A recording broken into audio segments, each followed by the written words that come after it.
Hey, what's up, guys? Welcome back to another episode of Nerds Watch, the Game of Thrones podcast, where we get down to what's happening in Westeros and what's going on in the world of Game of Thrones. I am your host, Sir Berkulator, aka Austin, and my co-host, always, it's smaller, Josiah, my brother. What's up? What's up? Not bad. I'm dealing with this week's episode slowly. Blue Eyes White Dragon. That's why I made the Yu-Gi-Oh reference. Blue Eyes White Dragon. It was. It just wasn't delivered good enough. You should have done something like. Actually, you know what? I'm not going to hackle you because now that I'm thinking to myself, I'm like, I would have done something stupid like Yu-Gi-Oh. I was like, no. Okay. I wish you would have told me about that. I would have ran and got one of my Blue Eyes and been like, but got a Blue Eyes White Dragon. Still have a blue I don't eyes. have one, so Austin, that's what you should just throw up Blue Eyes right now, like in the center of the screen, be like Yu-Gi-Oh. yeah, just Blue Eyes White Dragon. It's gonna be all over the screen, so it just pops up. Just like multiple, all of them, all over the screen. Not wish you had Blue Eyes right there. All right. I have too much stuff on my table. Enough dilly-dally, shilly-shally. Let's get to it. So let's get down to bear tax. Okay. So why don't you take it away? What happened in? Let's start off with the houses. Yeah. Well, I actually think let's instead of just doing the normal houses like we normally do, this episode was very interesting because it was really just positional based. Yeah. You had Winterfell. You had 5 minutes max in Dragonstone, and then the rest of it was Beyond the Wall. Which honestly, I was okay with. What's the name of the episode? Yeah, Beyond the Wall. Yeah. But let's go ahead and take care of the Winterfell storyline first. Get that out of the way. Mm-hmm. Then we can go Dragonstone as a little tier, because the Dragonstone part will venture into the Wall part for further part. So, in Winterfell, what we had going was falsified dissension between Arya and Sansa. I'm saying that because it didn't feel right. I was so disappointed because Arya found the note that Littlefinger planned for her to find, and he wants to cause the dissension. And they had this conversation where Arya's reading it, and she's just like, "Why did you do this? You're a traitor." Blah blah blah. It was so stupid. I'm like, Arya, you apparently spent the last, I don't know how many years it is, 2 years, just playing. She even in one of the scenes, she said we learned how to lie to each other. It's okay, if you learn how to lie, you also know when someone else is lying. And Sansa was just kind of freaking out internally, where did you get that? I didn't know that thing was still around. This and that. She's searched it, and Arya's still meh, that's not true. It was. I was frustrated at that. But pretty much what happened is Arya read it, Sansa freaked out, and then later you had Sansa going into Arya's room, going through her stuff, found two faces, which I will say, I don't know if they're playing off of the Faceless Men being magical in any way. Mm-hmm. But whenever she was pulling out those masks, all I could think about was the old movie, The Mask with Jim Carrey. Whenever he pulls out the one fake rubber one, it was just puts it on, he's your mask, see? That's all I could think about, and I just really wanted Arya to put on water face mask and be like, "Meh, I'm water face."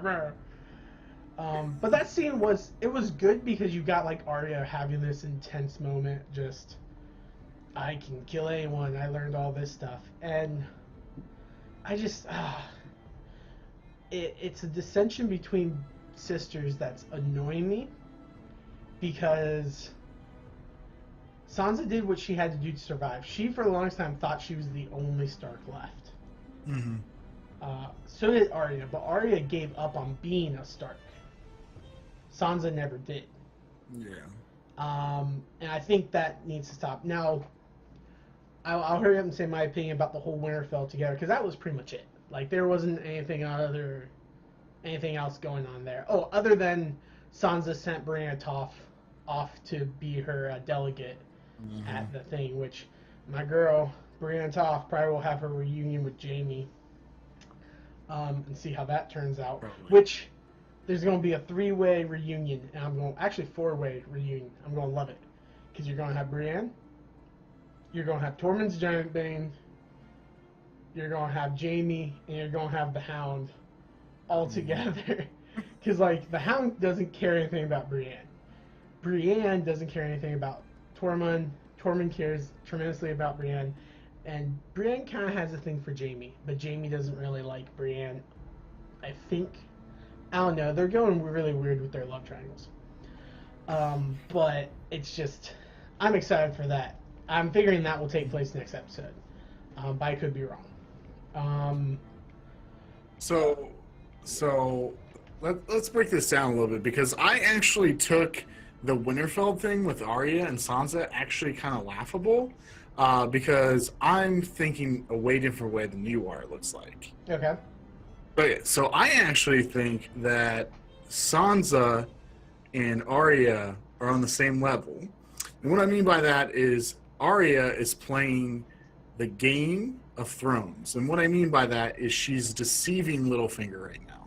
Yeah. The reason why is I believe that she is totally just deceiving the crap out of him. He thinks that like she's like playing this game, but she's not. She's actually playing a different game. And I think we're going to get that reveal next week. And I literally think my theory has always been that Arya is going to kill Littlefinger. Mm-hmm. So probably next episode, she's going to reveal, hey, you were an idiot. Like, I played your game. I've always played your game.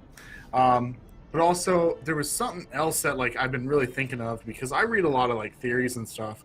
Mm-hmm. And I think about it, and I'm like, wow, that would be really weird. And I think one of the weirdest theories I saw this week was Littlefinger was actually a faceless person. He was one of the nobody people. That's why he's so good at like communicating and getting other information. Which I never thought of that, but you know, it's kind of hard. It's extending a little bit. There's no information that brings him to that. But I think what my prediction is Arya's going to kill Littlefinger with his own dagger. Okay. So I'm going to jump in here. Okay, go ahead. I'm not disagreeing with you. I'm actually agreeing with you. Yeah. Because that's what I was going to say. I was going to say that, but then I got on a little tangent. That I'm like, this whole thing, the reason why I said it's kind of fabricated fake is because I don't think Arya is that dumb. No. And I think they're trying to make us think Arya is that dumb. I can easily see Arya using this to advantage, and then once, I think two things could happen. Either she's going to expose Littlefinger and Sansa's going to have him killed or something like that, or Arya's going to kill Littlefinger and Sansa's going to be like, what are you doing, blah, blah, and then she's going to steal Littlefinger's face and use it to keep the Vale support. That might work. That's a good theory. I never thought about that, but that would be legit. That's the legit. only thing, because like the only reason why that would have Sansa find those faces is so that way she would understand Arya's power. Because up to that point, Arya wasn't going around saying, "I'm a faceless man. I'm a faceless man." And if you were a faceless man, you wouldn't want people to know you're a faceless man. Yeah. So I feel like she's telling Sansa the truth. I was kind of disappointed by the lack of Bran in this episode, because I just felt like he should. The Night King?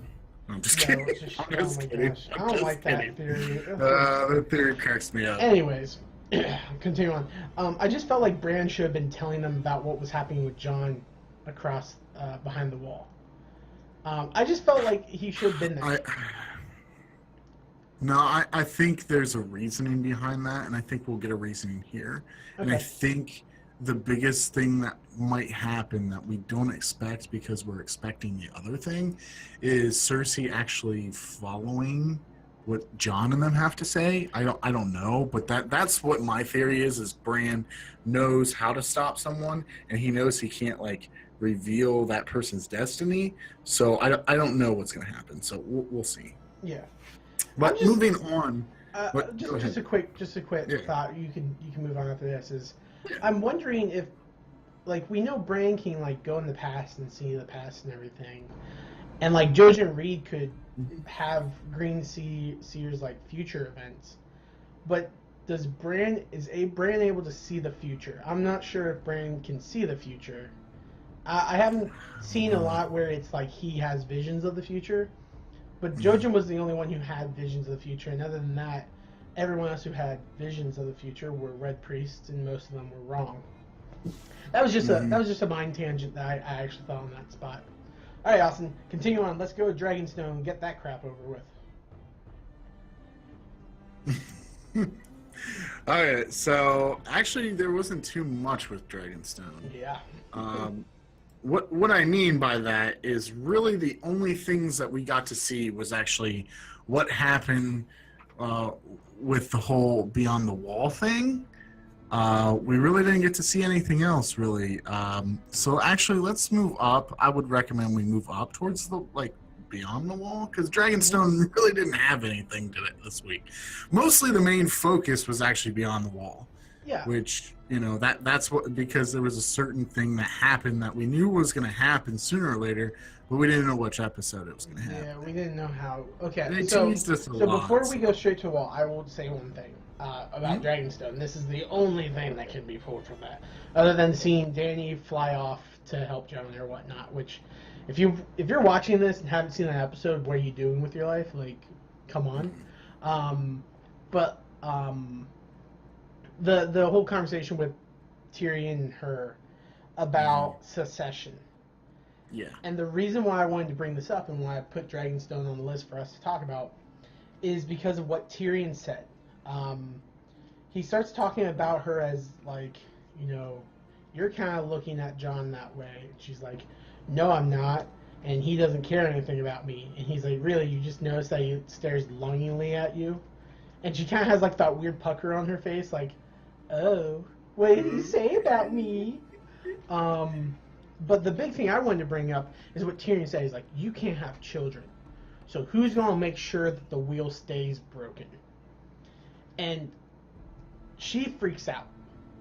And I think she's more freaked out at the fact that she thinks that Tyrion cares about who's next. And maybe she's a little afraid that he's going to betray her. Who knows? But she believes in him. She believes in him. But the big thing I want to point out is what Tyrion said. Tyrion said, the Night's Watch and Jon had their own way of deciding. And he's talking about, like, the election that they have for the commanders. And he also mentioned another place. I forget where it's at, but there's another place in Game of Thrones who chooses their leader based upon, like, a voting system. And so in my head, the second he said that, I turned to my roommate and I'm just like, I think he's going to try proposing a democratic approach to the Seven Kingdoms ruler. I think that's where he's going with it. That's why I would like him to go with. I've been having this theory since, like, season 3, whenever all these, like, forces are trying to be kings and whatnot. I'm like, dude, you can have, like, a semi-democracy. Just have, like, every kingdom, and then when the king dies, the 7 kingdoms get together and they vote on who the next king will be. And then that house be the next king until he dies, and then they get back together and they re-vote. That would make sense to me. But I don't actually know how it's going to go down. I just liked that little point out that Tyrion said. Because it's like whenever you say, like, for the longest time, everyone loving the R equals L, R plus L equals J theory. Anytime that there was a single hint of that at all, anyone who liked that theory was just like, oh, it's confirmed. Oh, it's confirmed. So in my head, I'm like, this little snippet is making me feel like, I'm like, oh, it's confirmed. Yeah, that's all I want to take from that. What about you, Austin? Did you take anything, or would you rather just go to the wall? Well, the only thing I did take from it is, like, Daenerys has a glow when he talked about Jon. Yeah. So, like, her face was like, really? And I was like, oh my gosh, really? Yeah, the fan service in this episode and how it's happening right now is kind of repulsive, to be honest. For all those people who were long... Some people have been so repulsed about this episode because my buddy was like, I don't really like this episode. I was like, why is that? And he goes, well, it kind of made it known that it was a TV show.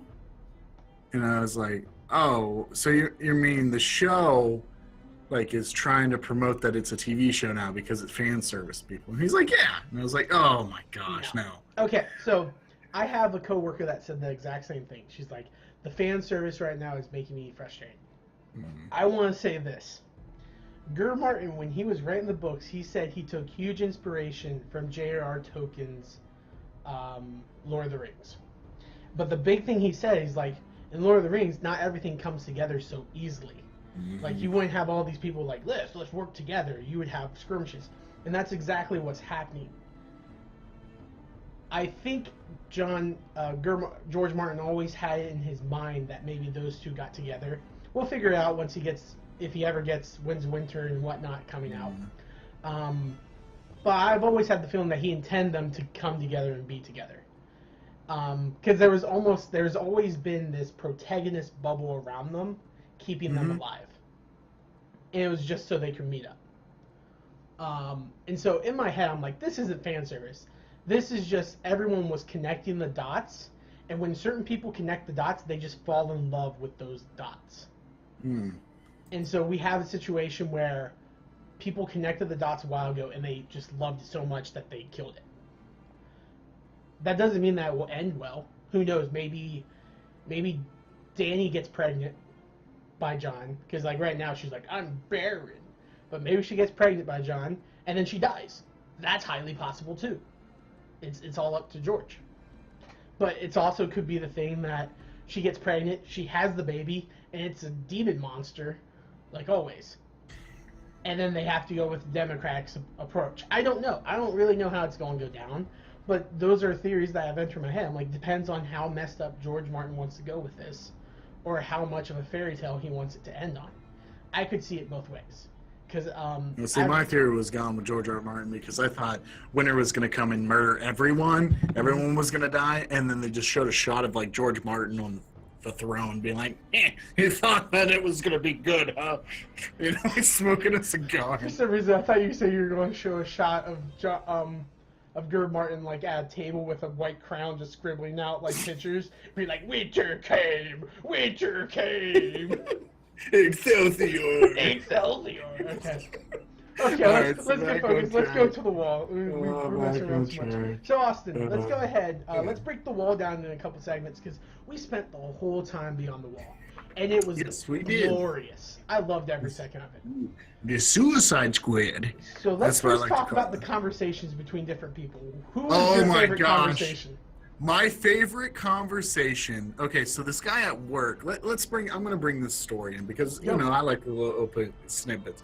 A guy that I work with, he is like 40 years old. You know, like I don't expect him to like Game of Thrones, and that was one thing we tied in together. That we started liking each other. I was like, "Wow, you like Game of Thrones?" He's like, "Yeah," and I was like, "Hey, I got HBO now." And he was like, "What?" And I was like, "Yeah." And he was like, "Can I use it?" I was like, "You can use it here." Embrace, you know. So he was like, he's like, "I don't have to wait like a whole day to watch it." And I was like, "That's fine." He watched it, but he forgot to watch it at work. He forgot to watch it before he came to work. So when I was ready, I was like, "Dude, did you see the new episode?" And he was like, no." And I was like, "No, you can't. No, I need someone to talk to about this right now." You know, so what happened is he actually snuck in the back of the room and had a tablet, and he watched the whole episode while we were. Did you hear that, Austin's work? The dude snuck in the back. We're ratting him out. Actually, what's really funny is my manager actually was fine with it. She was like, "It's okay. We don't have anyone." So I was like, "Okay." You hear that that work? We're ratting the manager out too. Going. But the best part was I told him, I was like, the best conversation in the whole episode, I have to give it to the Hound. Uh-huh. And I forget his name. Tormund. Tormund. Tormund. Oh my God. I just lost it when he was like, "I have a woman. She is blonde and beautiful and big and tall, and she carries a sword. Her name's Bran." He's like, "Bran? Bran of Toth?" And he's like, "Yeah." He's like, you know her? And he's just like, I forget. He's like, the way she looks at me. He's like staring at you like she wants to rip out your intro. He's like, "You have met her." I love that. Anytime I see Tormund, and he talks about Brienne. It's just magical, absolute magical. I agree that was a very good one. That's not my. Okay, so that was probably my favorite one when it comes to it being funny. Because I also paired that up with Tormund talking about Sheila, the bear. Because it's just like, how is it so cool out here? How you guys keep it warm? He's like, walking's good, fighting's good, screwing is best. And it's just like, there's not much women out here. He's like, you make do with what you have. Making reference to the bear. Yeah. Which, side note, this is a funny thing. Have you seen like those videos that he uploads on Facebook with his toy? There was one he had him and Brienne top toy. And he's just like, Brienne, I love you. Oh no. And then like it zooms out and it's him playing with them. And he looks at the camera. He's like, get out! And there was another one where he had him and his polar bear. I'll see if I can find them, and you should totally link the Classic Nerd Talk website. Yeah, you should put them on Classy Nerd Talk. I think that would be perfect. It was gold. I loved it. And I'm just like, man. So. All right, so moving on past that, so we can get back on track. So we have John, we have the Hound, we have the Brotherhood, we have Gendry. I always forget his name. Jorah Mormont, and that's pretty much it. Gendry. Can't forget Gendry. Oh yeah, Gendry and the hammer. Gendry. Got this at the local Renaissance Fair. Supporting the Baratheons. I still can't see it. No, you can't see it because. Oh wait, yeah, I've seen it before though. I forgot. Yeah. So quick thing, going through the different conversations, we'll make quick points of this. Jon and Jorah have a conversation about Longclaw. Jon tries to give Longclaw back to Jorah. Jorah declines it. He's like, my father gave it to you. And I think it was like the whole mindset of, you were a better son than what I ever was type deal. And so it's a funny parallel. I wonder if they intended it to be a parallel between the Targaryens, because there was a king who gave his sword to an illegitimate son of his, and it started the whole Blackfire rebellions and everything like that. Oh, okay. I don't know if it's the same thing, because like you have King Mormont, Lord Commander Mormont, I can't remember his name right now, giving his heir sword to an illegitimate son that's not even his, and kind of taking that place, and then Jorah coming back, the son offering it back to him, but the real son denies it because he's like, I know where I messed up. I don't think it's like a complete parallel, but I see a parallel there. I like that scene. I was worried that Jorah was going to find out it was Longclaw and be like, yo, give me back my family sword. But glad they did that. Then you have Gendry talking with the Brotherhoods. And it was funny because it's just like, she did unspeakable things to me. She took me down in the cellar. She ripped my clothes off. And it's just like, well, that doesn't sound so bad. It's like, she leeched me. It's like, well, yeah, you have king's blood in you. And it was just funny how they made light of the subject. Like it was nothing. Like they didn't care. Yeah, they're just like, all right.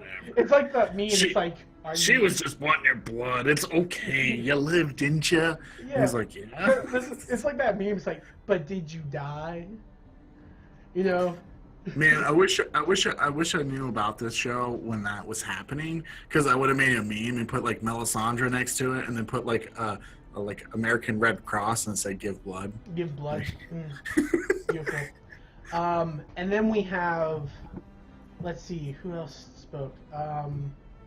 Sorry, my head's going blank. I don't know. Was there any other conversations? I know that there was, but I couldn't think of anyone. I don't really remember. You had like a quick conversation with Thoris and Myr and the Hound after he was kind of cut up. Or no, it was, oh, that's it. The Purple Knight. I can't think of his name right now. Beric Dondarrion. Oh, yeah. Beric Barbarian Banana. Him and Jon have a conversation about being resurrected. He's like, why was I resurrected? There's a reason why I was resurrected. And we're going to find that out. Yeah. I like that because it was kind of giving Jon that whole thing. It's like, we were chosen. Yep. We were chosen to be here. And it was giving that Jon, like, I have a greater purpose kind of speech. And I think Jon needed that. And then you also have Tormund and Jon, and this was a big one. Tormund talking to Jon about, it's like, hey, you know, how many people have to die for your pride, which is what Mance Rayder said to Stannis Baratheon before Stannis Baratheon killed him and marched off and died at Bolton Sands. And so Jon, at the end of the episode, decides to bend the knee to Daenerys. I'm figuring because of that conversation he had. Yeah. So, conversation's out of the way. Is there anyone you want to talk about? Okay, I want to talk about one thing and one thing only because it was the most interesting thing, and I really think it's going to be like the key for defeating the Night King and the White Walker army. The scene where they go to capture the White Walker and they start fighting and stuff, and then out of nowhere, Jon hits like one of the main White Walkers, and then all the other like Deadites just they fall on the ground. Yeah, he killed a White Walker, and then all the Whites died, except for one, which means that they all made the assumption that whoever they turn, if he dies, those things die. Yeah, and that was mentioned later whenever they're all surrounded. He's like, there is one more option. Kill him. And I think that's going to play homage. Do it. I think it's going to play homage. I think the final battle will be the Knights of Westeros fighting off the undead horde and just buying time till Jon or Daenerys or whoever's going to be there kills the Night King. I think that's how it's going to go down. It's not going to be them killing all the Whites and all the White Walkers. It's going to be Jon and them. Final battle, push to him, kill him. Which I'm fine with if they make it epic enough. Just a side of me I've always wanted to see like the undead army be like, yeah, kill them, and then they just get destroyed. Like, oh, we didn't think that through very well. Oops. Well, you know, the biggest thing I want to bring back is the White Walker screams so loud that the other White Walkers hear him, and they start like attacking Jon and all them. White Walkers. No, White. Whites. White Walkers? White Walkers, Austin, are the things that are in control. White Walkers. No, it's White Walkers, yeah. But I'm saying the Whites are the underlings. That was the thing that was crying, not a White Walker. Yeah, so, well, it was the underling, dead skeleton guy. And it brought all the other ones surrounding them. So they all, like, end up, like, running away from this, and some other people start dying. And then they get to, like, this little island that's on, like, the lake. Sorry about that. Little on the lake, and I can't do this right now. When I watched this part, I seriously thought this person was going to die. And I was like, oh my gosh, it's happening. This is where he dies. And it was the part where, I always get his name wrong. Tormund. Yeah. Where he starts getting pulled in. And I was like, oh no. I was like, he's going to die here. He's going to die. This is the main character that's going to die this episode. No. And I feel you. The reason why I was feeling really distraught. But in my head, I'm like, he can't die. He can't die. He can't die. And the reason why is because Forrest of Myr died. And I'm like, Forrest already died. I say Forrest. His name's not Forrest, but I keep calling him Forrest of Myr. Thoros of Myr. He died. And this was a parallel. And so I'm like, it can't have him die again. Because first time Thoros died because the bear was on fire and the hound was too afraid to get up and attack the bear because it was on fire. This time, Tormund was getting consumed, and the Hound looked at him, and I'm just like, Hound, you better freaking do something. Redeem yourself. Actually do something. And he comes in, saves him. I'm thankful for it. Because I love Tormund. But I just know, I'm starting to have a fear. I don't want to say fear. I'm starting to have a almost inkling in my mind that the Hound is Azor Ahai. Because of what Tormund Giantsbane said to him. And he's like, oh, redheads are cool because they're good because they're kissed to fire. Just like you. And he pointed out that he was burned. And Azor Ahai's prophecy said, born of smoke and salt and smoke or something like that. Or fire and salt or something. I'd have to look it up to a thing. And so because he said that, it snapped in my head, like, what if the Hound is Azor Ahai? Which would be absolutely hilarious if you think about it, because he's afraid of fire. And Azor Ahai is supposed to fight the Night King with a flaming sword. Just saying, if he gets over his fire weakness, fire afraid, and he uses a flaming sword in the end, and he turns out to be Azor Ahai, I said it here. I said it here. But I don't know, man. It's crazy. No. But so moving on past that, we before that happens, they get on that little small island. John sends Gendry to the wall. He's like, Gendry is fast as crap, or they weren't that far away. Because he got there and like he learned like the Scott Pilgrim warp zones or something. Because he got there, and granted, he was like Varys. He's been hanging out with Varys too long. That's why. Yeah. Yeah, because he got right to that wall. That's the only part of the episode I didn't like. Yeah. That was actually the only part because I felt like that was kind of too impossible. Mm-hmm. And I was like, and then like how fast the Raven traveled to get to Daenerys. Well, that kind of upset me a little bit, but I can understand because Eastwatch isn't too far away from Dragonstone. I remember I looked at the map. The thing is, it's not so much that. It's because of how time passes now in this episode, we can't control it too much. Mm-hmm. So he takes Gendry out. They weren't actually walking away from the wall for all that long because they were walking. They weren't running. They were walking with weapons and everything. They were going relatively slow. When Tormund took his hammer away from him, I'm just like, okay, makes sense. He can go faster and move faster. So I can kind of let that down. Now, the only reason why I'm okay with Daenerys getting there when she did was the fact that they got stranded on that island and was surrounded by ice, so the White Walkers couldn't get in. I was okay with that. However, I was kind of perturbed because I was having a Night of the Living Dead moment when the White Walkers was going to fall in the water and just walk at the bottom of the water. But they didn't. And so now I'm wondering to myself, do they live in water? Or do they die? Because most of them, the second they fell in the water, they just stopped coming alive. So who knows? Mm-hmm. Does that mean, like, if they take over Westeros, they can't get over to, like, Marine or anything because they're across the water? Things that go through my mind. But that's the only reason why I'm okay with Daenerys getting there when she did, is because we don't know how many nights they were on that island. Mm-hmm. I got the feeling only one night or 2 nights maybe. But still, that's relatively fast for Daenerys to get a Raven and then get on her dragons and be like, I'm off to save my future king. So, now let's go on to the battle. The big bread and butter of it. But before we go to the battle, I'd like to bring up the whole Tyrion and Daenerys part before she left. Because he said, don't leave. Sometimes to do nothing is the best thing.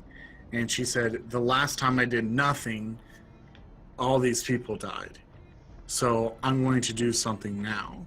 Mm-hmm. And what I really liked about this scene was it was showing that she understands where he's coming from, but also too is Tyrion is, it kind of makes me feel like she knows kind of he's trying to do good, but she knows in reality that she has to do this. I think he's too afraid. Yeah. I think he's fearful that she will die, and then everyone's lost. I think he sees her too precious to let out in the battlefield. Unlike if you were like with the original Aegon the Conqueror, not Aegon, but whatever his name is, the Conqueror who came. Him and his sisters were always out in the battlefield. Because they knew that they had to be out there to inspire leadership and fighting and whatnot. And Tyrion's afraid of that, and I think Daenerys is going to show him, like, I can't be afraid. Yeah. She did lose a dragon, but she can't be afraid. Yeah. And now, just that funeral sex is going to happen. Jon and Daenerys are going to get it on, and it's because of that funeral sex. Terrible. It's the truth, though. That's what's going to happen. Like, but let's get back to the battle here. Get back to the battle. what I really like about the scene is Daenerys Targaryen now knows that they were telling the truth the whole time, that they were telling the truth. And that's the best part, because I realized right when she swoops in and just all that dragon fire, that's what I've been waiting on forever. And it happened. I was like, oh my gosh, it finally happened. This is going to work out now. But then I realized, I was like, ooh, I know what's going to happen here. So it kind of was like, in a way, I predicted everything that was going to happen before it happened. But the battle scenes were legit. I really enjoyed the battle scenes. There was a couple of problems I did have with the episode, with the battle scene. One was the John thing, which we'll talk about here in a minute. Okay. That, and one of my favorite parts we'll talk about, which I was so happy. I was like, yes, man. But let's just start off with Daenerys swooping in. Actually, before that happens, the Hound is throwing rocks. Okay. So let's begin with Daenerys. No, let's begin with the Hound. That was a funny scene, because like the Hound was just like provoking him, like, come on. And then you can tell now that the Whites are smart. Mm-hmm. Or at least they have knowledge of some sort. Don't really know if it's like true knowledge, or I don't know. I'm not even going to question how the Whites work. But the second it slid, you saw the White like look down and look back up, like, you done got messed up, mate. And I want to note, I loved how they all just didn't start running. They like slowly, one at a time, started going. It was like a small wave, because that's what they had to do to not break the ice again. Mm-hmm. And it was pretty epic. And I just love the Hound's face after it slides to his face, and the dude starts walking. He's like, oh, crap. I was really hoping, like, one of the other people would just, like, gosh dang it, Hound, just, like, yell at him. But it didn't happen. They didn't have time for that. So I think they were too afraid of someone telling him. And I don't know about you. All I could think about is how many red shirts kept appearing. Because, like, anytime someone went to die, I'm just like, oh my gosh, so who was that? I don't know who that was. That wasn't who I thought it was. Yeah, that's not who I thought it was. Oh, that's red shirt number 3, who wasn't there 5 minutes ago. Yeah, oh, well, who cares? But also, too, is we should bring this up because we forgot all about it. The priest dies. Oh, no, I brought that up. I said Thor Samura gets killed by the he gets killed, and then they end up burning his body and stuff. I forgot all about that. Duh. Okay, but the scene, the biggest thing that was triggered was Daenerys' dragons were destroying all of those, all White Walkers. And all the whites. And I knew this was going to happen, but all the other dragons were flying around. They were breathing air. And then all of a sudden, I just see the Night King, and I was like, oh, this is when it's going to happen. So we're going to reveal what happened, which is the Night King ends up using a spear that he made out of his own ice thing, and he ends up throwing this, like, aiming at the dragon, and he throws it, and it pierces the dragon. And I like the effects they did when the dragon got hit, because when he was coming down on the ice, like before he was hitting the ground, he had like fire coming out of himself, and then it went straight to blood when he hit the ice. And then he ended up, like, after he died, he ended up going in the lake. His body got fully submerged. Okay. So we're down. Can I say some points? First point. When he was getting the spear, I knew what was going to happen. 2, I thought he was going to aim at Dany because of how he was looking at Dany, or how they made it look like he was looking at Dany. So I thought he was going to throw it at Drogo. And I know this is bad. This is like the whole which son do you care about less? When he was going to throw the spear, I'm just like, please be Viserys. Please be Viserys. Because Drogo's awesome, and Jon has to run Rhaegal because it's named after his father. It just needs to happen. Like, it's just prophecy at this point. And the second the spear throw and it hit Viserys, I'm just like, it sucks, but I'm glad it was him. Of all the dragons, it's him. Viserys is the smallest. Furthermore, when it hit him, the effects you said about the fire and everything, I love the blood spray effect. I will have one negative I have about this. They didn't do their book research. Because it said that when a dragon fell, because during the bout of the Dance of the Dragon, when the great dread dragon Viserys died, it fell into the lake at Arrynhel. It said when it fell in the lake at Arrynhel, the river boiled because of the blood of the dragon was so hot. When Viserys fell into the water, I felt like it should have started boiling and getting hot. That's just me. It should have had like some type of boiling effect or steam effect. It would have made the death scene a lot better. But it didn't have that. I can forgive that, whatnot. Maybe they could even say like, oh, the spear hit him and like instantly froze him. Like the ice from the Ice King is stronger than Dragonfire, which we've seen because he walks on Dragonfire and the Dragonfire just disappears. So who knows? Maybe you could say that. Those are my only two big things about Viserys getting one-shotted by the Night King. I just now want to see like a GIF where someone goes like, "Guys, hold my beer, watch this. Beer, beer, beer, beer. 360 no scope." Or have like the whole like gunshot thing where it goes like, I don't know. I'm just, you gotta make light of the situation because honestly, that was a big moment. I was kind of like, oh my gosh. I was prepared for it. I just didn't want to see it. But then I know that's John, like everything, man. The second that happened, Danny had like the look of I can't believe it, and John saw the Night King getting another spear, and John's like, you gotta go. You gotta go. That's a big thing I want to bring up is I hated why was John taking so long. I just want to know that. And I think it was just the plot device they used just to get the whole thing about, hey, this we're trying to get this where the dragon dies. I can understand that, but that upset me a little bit when he just kept on like hacking away. I was like, really, dude? Like, get on the dragon, get out of there. Okay, but, I understand that. I understand that. I will say that I felt like the reason why he was hacking the way he was is he saw the Night King and he was just filled with this like anger of just like, that's the enemy that I have to kill. And he kind of forgot what was going on until Viserys got hit. And at that moment, he's kind of like, get out of here. There's no time. Go. In which, at that time, Night King starts throwing his other spear, misses him, and then they take off and fight. Gosh, Drogon can bob and weave.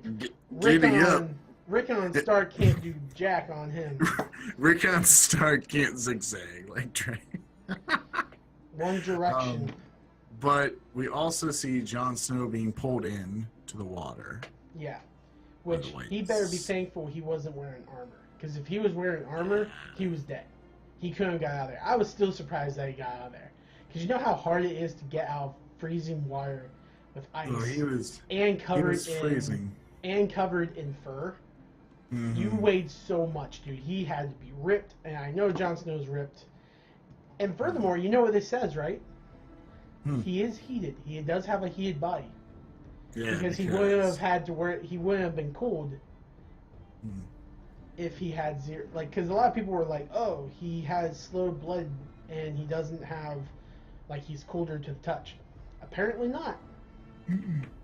Which means, you know what that means, Austin? He can't do the deed. Yeah, he can do the dirty deed with Daenerys. He's gonna give her the dragon. Oh, why'd you say that, Austin? That was bad. Okay, so moving on. Yeah, keep going, please. The highlight of the whole show. No. Because we have to still say about John getting out of the water and who came to help him. Yeah, of course. That's what I'm getting to. That's the highlight of the show? That is actually my highlight of the show. Okay, the reason why is...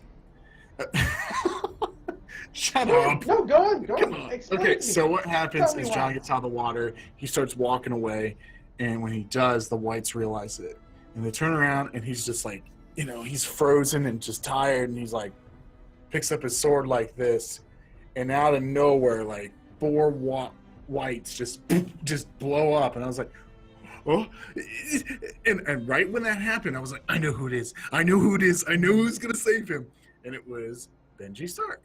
Cold Hands. Oh, For it the was book so people, cool. for the book people, if the TV show combined Benjamin Stark and Cold Hands together, Mm-hmm. they're probably two separate people because Ger Martin says that Benjamin Stark is not Cold Hands. However, he has lied before, which is cool. Anyways, as I continue, hey man, it happens. It's fine. We'll cut it. Yeah, this. no, that's fine. Starting back now. That's a good. That's awesome. That's a good thing about doing non-live shows. So edit that probably around in a couple of seconds when I start talking. But I actually thought it was going to be someone else. Mm-hmm. So you were excited for Benjamin. Why did you think it was going to be Benjamin? Because he's the only one that I could see that would, be helping John. I don't see anyone else helping him. Mm-hmm. I don't see anyone coming, and I can see Benjamin Stark kind of like seeing this going on. He probably heard it, and he also talks about like later on. And what's really cool is last week's episode, Jordan actually brought this up that they were going to meet, and but I liked his internal. I liked his entrance. His entrance was epic. He had like a long chain with the ball. It was on fire, and he was like, psh, psh, loved it on the horse. And he just like jumps off the horse, pulls off his mask, and like John's like right there, and he's like, Uncle Benji. He's like, that was a pretty funny moment. Like he was just ready to fight someone. He's just like, and he pulls up. He's like, Uncle Ben. And he's just like, ride to Eastwatch, and he's like, come with me. And he's like, no, it's too late. There's no way. Yeah, there's not enough time. Which is bullcrap.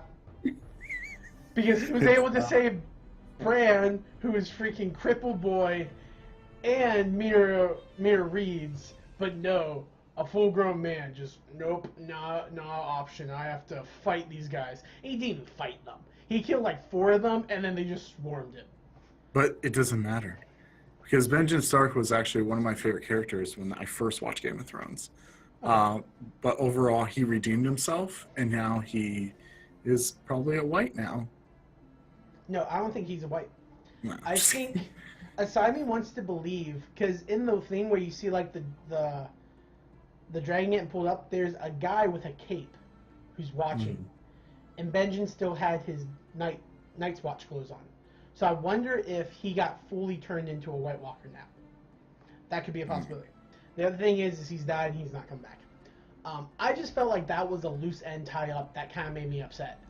Because like Benji comes in, saves John, and then he dies. I'm like, that's so stupid. I felt like they were going to go much farther with him. Like he had like a greater purpose. Like maybe he could control some of the whites, or he could summon whites and use them to fight the whites. Just something. But no, he just came in and died. That's it. That was like Dan and Dave looked at each other. It's like, oh, dude, we totally forgot about Uncle Ben across the wall. Oh, dang. Wow, he's dead. Well, let's take a book from Spider-Man. Let's just kill him off. Cool, let's do this. Just like Uncle Ben. Just like Uncle Ben.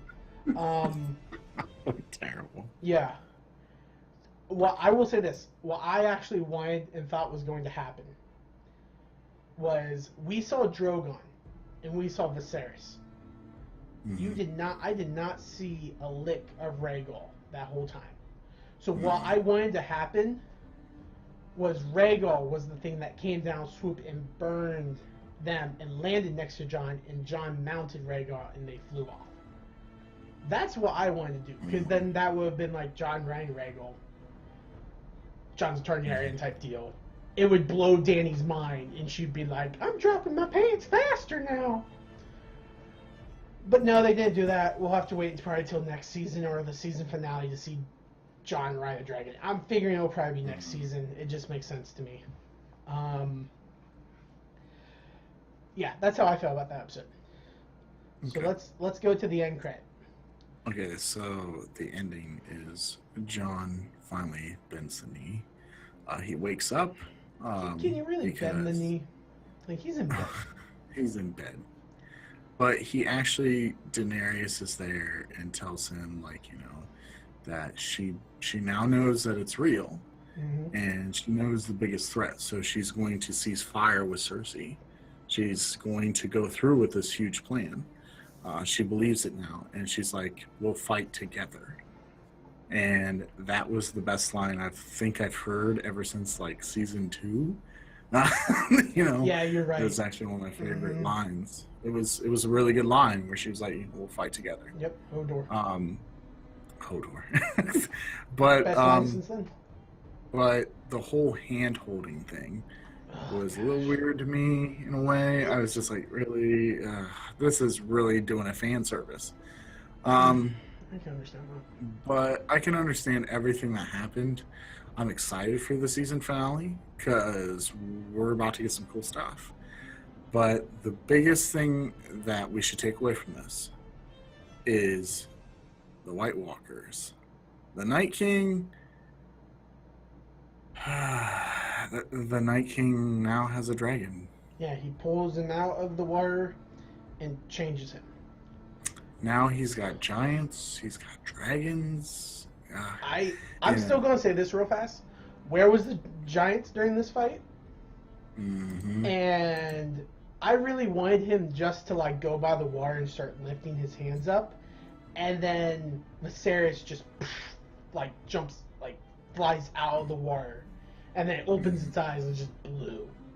That's how I thought it was going to be raised back. It's something like dramatic like that. But I mean, that way it worked. It kind of like built in that suspense. But yeah, yay! We're gonna have Dragon Sky Battle, which I'm pretty sure will probably end with like in Dance of the Dragon. Okay, I'm not sure about this. I just think anytime George Martin writes a book, he always writes like history, and he loves the continual circle type deal. And in the Dance of Dragon, one of the dragon riders gets killed because the other dragon rider jumps off his dragon onto the other dragon and throws his sword into the dude's eye and kills him. I'm like, that would be a cool way of how the White Walker, the Night King dies. Is Jon and Daenerys and him are fighting in the air with dragons or whatnot, and then Jon, I'm figuring it'd be Jon, jumps off onto him and stabs him through the eye with the sword. Or it stabs him and kills him, and then the dragon dies, he dies, all the whites dies, and it crashes and Jon dies with him. I don't want Jon to die, but if Jon was going to die, I would let him to die heroically like that in the end. Anyways. Okay, Austin, what was your favorite scene this episode? You kind of already said your scene, but rehash it. I'd have to say probably Benji Stark. Benji Stark. I really like Benji Stark coming back. I'm a little sad that he's dead, but I liked he was like the only person that I could think of that would have helped Jon. Yeah. The only person. And it was great. Okay. And he came in, and it was a wonderful scene. I loved how he was just fighting. He just gets off the horse. He's like, and Jon's like, Uncle Benji. He was like intensely looking at him like, whoa. Like, I just saw a ghost. I think because for the last like 4 seasons, Jon completely forgot about Ben Stark. You know what would have been really funny? If Uncle Benji just got off, pulled his mask, and then stabbed Jon in the heart. Just like, for the Night's Watch. For the Night's Watch traitor. Jon's just like, what the heck? He's like, I wasn't there for this. I'm sorry, man. Okay, so my favorite scene. I don't want to say with the bow, because the bow was epic, all that stuff was cool. I don't even want to go with the wall. Instead, I'm going to centrifugal it into the Force of Myr, Thoros of Myr, and then whenever Beric Dondarrion like lights the fire and everything like that. Just the whole, pretty much every scene with Beric Dondarrion. He was playing wise old master the whole time. He was just giving good advice to everyone. And whenever the Hound's like, hopefully the Lord of Fire will bless us with some fire, and all of a sudden Beric just lights the sword, I'm just like, yeah, appropriate. I'm still wondering how he's doing that. I know in the books it said that he would light it with dragon fire or with blood or whatnot. I don't know if that's true. I don't know if it said anything yet. I'm kind of hoping that someone learns to do that, John, sometime soon. But I really liked all those scenes that he was in. And I actually did like the boat scene with John and Daenerys. And the reason why is you saw a side of Dany that you haven't seen forever. And even Dany says it, is like, the last person to call me Dany was my brother. And he wasn't the type of brother anyone would want. But John's the type of brother you want. Because Targaryen's married brothers. Okay. Yeah. So yeah. So now, let's go ahead and finish this off, Austin. We've been going for about almost an hour. I think that's a good time. Austin, who do you think won this episode? I have to give it to the White Walkers. Yeah. And I'm going to say the exact same thing too. And I think it was no contest here. Normally you get like a close situation. Mm-hmm. But this is like straight up OP now. They like went across have the a wall. dragon. They went across the wall, lost Thoros of Myr, which means no more resurrection. Beric and Jon are pretty much on their last life. No more game overs, restarts. And they lost one dragon. Now, you can still look at it as like, oh, they still have 2 versus 1. Doesn't matter.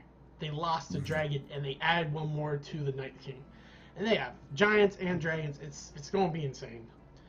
I'm not going to be surprised whenever like a battle starts happening and you're going to see dead children of the forest whites, and they're going to warg into animals. I wouldn't be surprised at that. Anyways, so with that being said, we crown our new winner of the Game of Thrones to the White Walkers. Which, by the way, the flag is the emblem that the Night King has on him. I didn't know what to give it, and so I just found that. I'm like, that works, and I posted it on there. So great job, Night King, on being a jerk and doing this.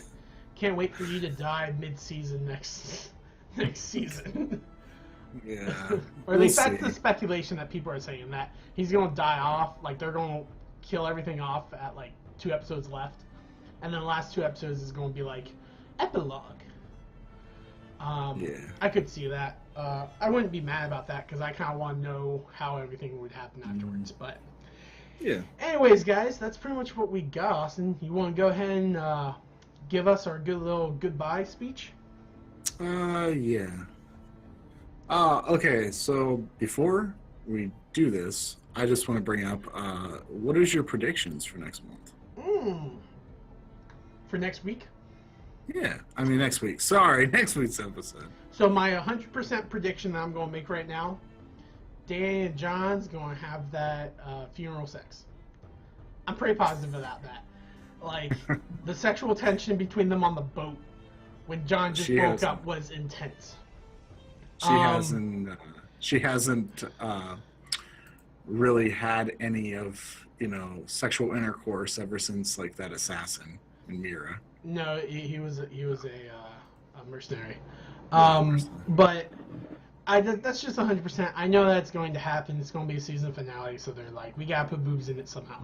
And fans love the Khaleesi's boobs, because remember that time when she burned down the holy land of the Khal Drogos or whatever, Dothraki? Yeah, Dothkai. So I'm pretty sure it's going to happen. It's kind of obvious. The other prediction I'm going to have is that they're going to get to King's Landing with the White, and they're going to see it, and we're going to get to see some people's reactions to seeing a dead person for real.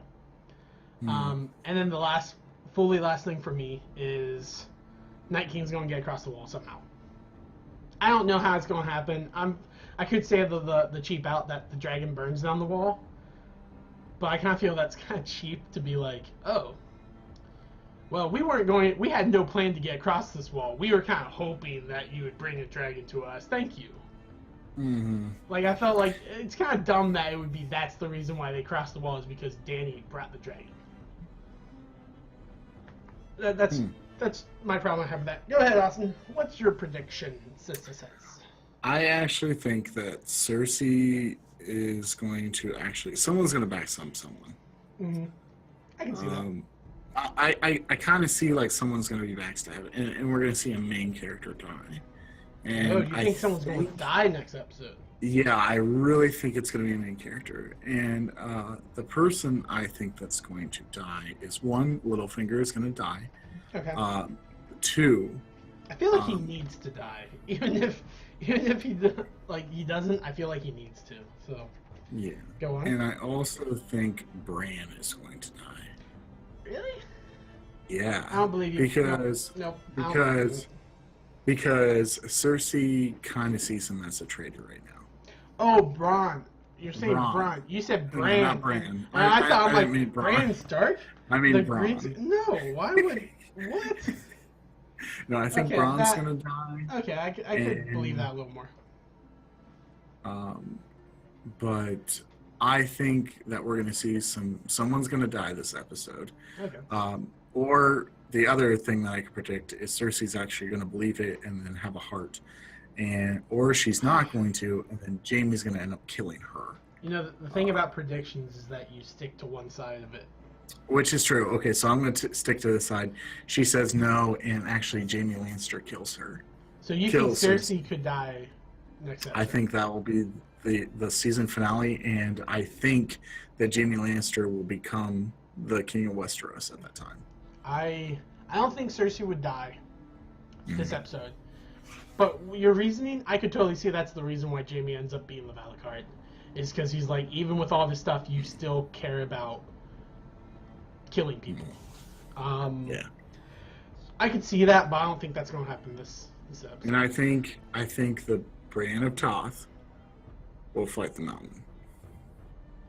Oh, that's a good point. I don't know. I'd be down for that. I would like to see it. I wouldn't want Bran to die, and I feel like that's what would happen. No, I don't think it would happen. The Mountain's killed too many people. I'm just afraid of people. You raped her. You murdered her. She just kills him with a unicorn and flies off. It'd be great. All right, Austin, go ahead and sign us out. And with that, we've been rambling for a while. Just remember, thanks for watching our episode of Nerd Watch. Next week we will have another episode for you, and it will be the season finale episode. So you'll get to watch that, and then you're gonna have to wait for us for 1 more year or 2 years because we don't know. They've been predicting that it might come out 2019 instead of 18 next year.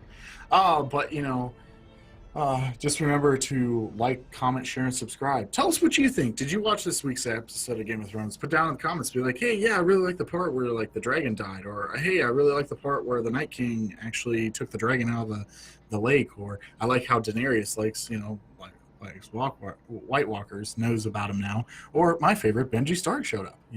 But let us comment down below and we can figure that out. But just remember, our watch isn't over, and stay classy. Have a good day. Bye.